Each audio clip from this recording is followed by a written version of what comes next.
Hello friends, তো চলে আসছি। দেখো আজ গয়েরকাটার যে আংরাভাষা ব্রিজ আছে সেখানে, কারণ উত্তরবঙ্গে যে লাল সতর্কতা জারি হয়েছে যে বন্যার পরিস্থিতি হতেই পারে, তো এখানে এসে দেখছি যে আমাদের এখানে ছট পুজো হয়েছিল, সেখানে যে প্যান্ডেল করা হয়েছিল বাঁশ দিয়ে ঘেরা ছিল, সেই বাঁশ দেখি নদীতে ভাসিয়ে নিয়ে যাচ্ছে। কোনো ক্রমে প্যান্ডেলওয়ালা মালিকরা দড়ি দিয়ে বেঁধে বাঁশগুলোকে আটকানোর চেষ্টা করছে। হঠাৎ করেই জলটা বেড়ে গেছে, সেটাই তোমাদের সঙ্গে তুলে ধরছি। দেখতে থাকো ভিডিওটা, আশা করি ভালো লাগবে। আর সকলকে এই ভিডিওর মাধ্যমে বার্তা দিতে চাই, সকলে একটু সাবধানে থেকো। নদীর পার্শ্ববর্তী এলাকায় যারা বসবাস করছো, নদীতে যখন তখন জল বেড়ে যেতে পারে সরকারি ঘোষণা অনুযায়ী, তাই সকলকে সাবধানে থাকা উচিত।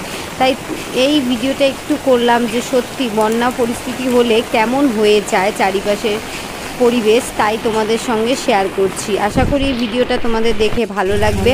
তো এই দেখো আমি সিঁড়ি দিয়ে নিচের দিকে যাচ্ছি, দেখি কতটা জল হয়েছে, সিঁড়ি কতগুলো ডুবে গেছে সেটাই দেখছি, কারণ মানে এতটাই জল বাড়ছে আস্তে আস্তে দেখতে পাচ্ছি, তাই নিচে গিয়ে একটু দেখাচ্ছি। দেখো এই পাশে ব্রিজের এই সাইডে কি জলের স্রোত, এত স্রোত মানে কিছু বলার নেই।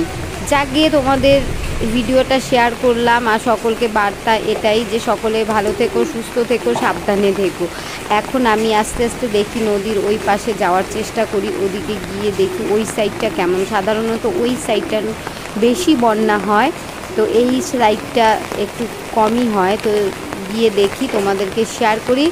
তো সঙ্গে থাকো, পুরো ভিডিওটা দেখার অনুরোধ রইল।